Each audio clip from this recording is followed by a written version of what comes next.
Hello বন্ধুরা, সকলকে স্বাগত জানাই আমাদের গল্পের চ্যানেলে। আজকে আমি আপনাদের একটি মোটিভেশনাল গল্প শোনাতে চলেছি, যার নাম হলো প্রজাপতি।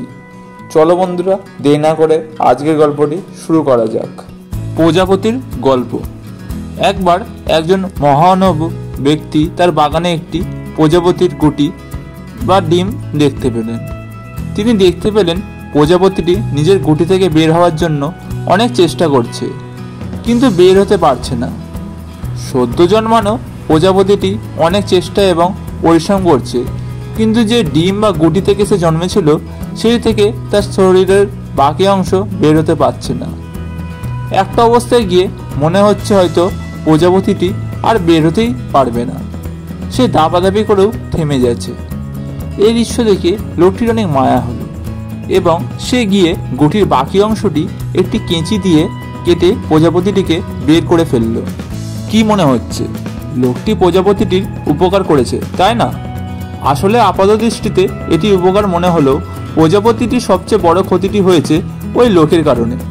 প্রজাপতিটি গুটি থেকে বের হয়ে আসার জন্য যে চেষ্টাটি করছিল, তাতে প্রজাপতিটির শরীর আগামী দিনের চ্যালেঞ্জ নেওয়ার জন্য প্রস্তুত হচ্ছিল।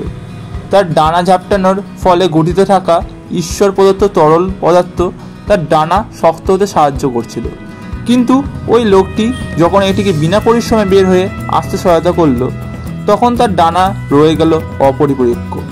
প্রজাপতিটি এর বাকি জীবনে কখনোই ঠিকমতো উঠতেই পারেনি, কারণ তার ডানা ওড়ার জন্য যথেষ্ট মজবুত ছিল না।